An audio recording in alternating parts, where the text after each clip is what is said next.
Bonjour, j'espère que vous allez bien. Aujourd'hui, je vais vous lire la suite de l'extrait de Verdun, de Jules Romain, des hommes de bonne volonté.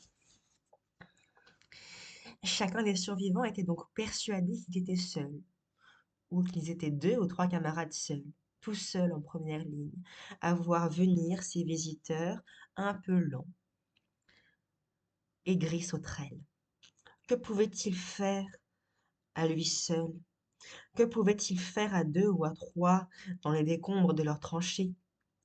Pourtant, ils se mettaient à tirer en écartant le camarade mort qui les empêchait de s'appuyer au parapet, comme 3 heures plus tôt ils en avaient écarté un autre pour casser la croûte.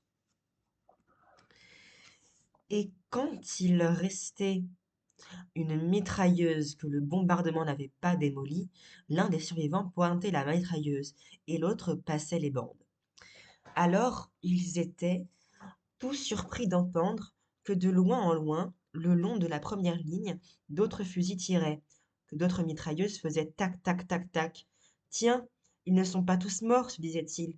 À quoi ils ajoutaient aussitôt, mais en arrière, qu'est-ce qu'ils font? Qu'est-ce qu'ils attendent pour venir nous aider? Qu'est-ce qu'ils attendent pour demander l'artillerie? Maintenant, je vais vous lire un extrait de la nouvelle, le nouveau roman faisant partie des hommes de bonne volonté, La douceur de la vie. Chapitre 19. Douceur d'un monde habitable. Dans cette lettre de Nice, Jalès annonce à son ami Gerfanion qu'il le retrouvera bientôt à Paris, avant de gagner Genève, où l'attend un poste à la Société des Nations. La douceur de la vie, que son séjour à Nice lui apprend à mieux goûter, donne tout leur sens aux fonctions qu'il va exercer désormais. Il s'agit en effet de travailler pour la paix, pour la préservation de cette merveilleuse et fragile réussite humaine qu'est une civilisation, un monde habitable. Ce texte illustre d'abord l'esprit d'une époque, de ces années 20, qui virent s'épanouir une mystique de la SDN, mais il déborde largement cet intérêt des documentaires. Lorsque ces lignes parurent, la guerre de 1939 était commencée.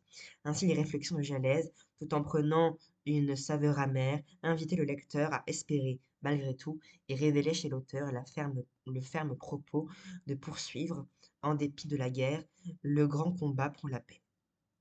Lecture. Nous ferons 2 ou 3 grandes balades, au moins, à travers Paris.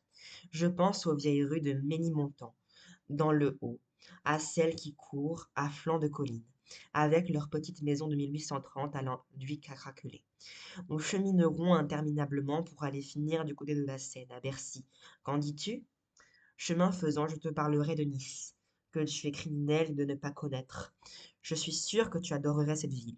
Elle est plus précieuse que jamais à des gens comme nous. Ce qui me plaît dans mon histoire de la SDN, c'est que sans me faire trop d'illusions sur les vertus actuelles de l'institution elle-même, ou sur le rôle évidemment modeste que j'y pourrais jouer, j'aurais du moins cette consolation de travailler dans le sens du bien, dans le sens de Dieu. Cette SDN n'est sans doute qu'un commencement, mais un commencement grandiose.